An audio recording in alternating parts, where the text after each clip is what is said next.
perintah Bapak Presiden kepada semua anggota kabinetnya adalah memastikan uang negara 1 sen pun harus pasti sampai ke masyarakat. Penggunaannya tepat. Penggunaannya harus tepat sasaran. Penggunaannya harus tepat sasaran. Harus sampai kepada rakyat.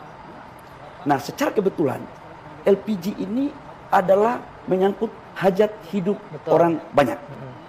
Dan subsidinya itu sebesar 87 triliun. Itu satu. Yang kedua, saya mau sampaikan tentang tata kelola.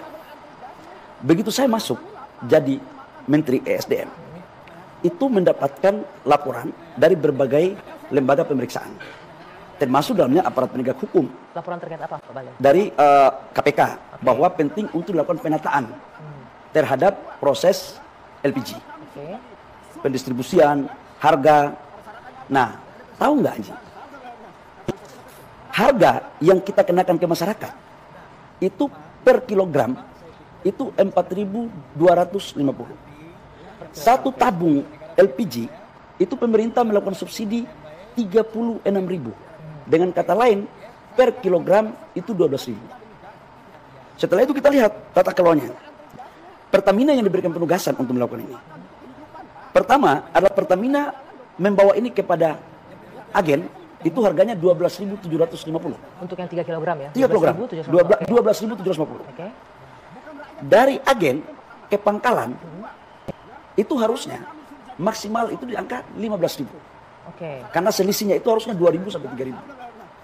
Harusnya maksimal di angka 15.000. Nah, proses dari agen ke pangkalan itu ada IT-nya, ada aplikasinya, ada sistem informasinya ada sistemnya. Sendiri. Oke. Karena itu Pertamina dan pemerintah bisa mengikuti jejak daripada LPG. Artinya dari agen ke pangkalan tidak ada potensi untuk main-main di sana ya? Agaknya secara sistem itu tertata dengan baik. Bahwa potensi ada main-main, saya punya keyakinan tetap potensi itu ada. Tapi seberapa besar, kecil kemungkinannya. Nah, dari pangkalan ke pengencer yang sekarang saya rubah menjadi sub pangkalan, ini tidak ada sistem aplikasi yang bisa memantau ini.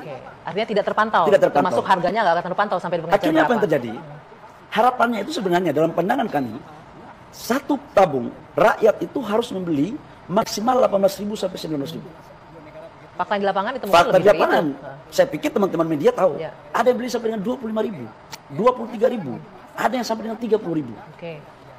Artinya kami melihat bahwa kalau ada space harga dari 18.000-19.000 ke 25.000, itu kan ada 6 sampai 7.000 rupiah per tabung. Artinya kalau dikonversi dari subsidi kita 36.000, itu rata-rata kurang lebih sekitar 10% lebih sampai 20% lebih. Kali 87 triliun. Itulah potensi kerugian itu negara. Potensi subsidi tidak tepat sasaran. Satu. Itu berarti 17,4 triliun. Belum lagi dari potensi, itu baru potensi kenaikan harga yang di luar HET. Belum lagi potensi dari oknum-oknum pemain yang oplos. Oplos dalam artian apa nih? Tabung 3 kg? Tabung 3 kg dibeli dengan harga subsidi, dimasukin ke tabung lain. 12 kg? 12 kg atau berapa kilogram, saya nggak tahu. Dijual dengan harga tersebut? Dijual ke industri, dijual kepada ya tempat-tempat yang tidak pantas dan tidak layak untuk mendapatkan subsidi. Oke, ada 2 poin saya garis bawahi Pak Bahlil. Entar dulu. Yang ketiga adalah di gas LPG itu 3 kg, setelah kami turun ke lapangan, itu rata-rata adanya cuma sampai 2,5, 2,6. Jadi ada 3 item potensi loss, subsidi tidak tepat tataran. Asumsi rata-rata kalau kita bikin lossnya 25-30% kali 87 triliun, itu sama dengan 25-26 triliun. Inilah dalam rangka menerjemahkan apa yang diarahkan dan diperintahkan oleh Presiden di semua anggota kabinetnya untuk memastikan seberapapun biaya yang dikeluarkan oleh negara dipastikan harus tepat sasaran.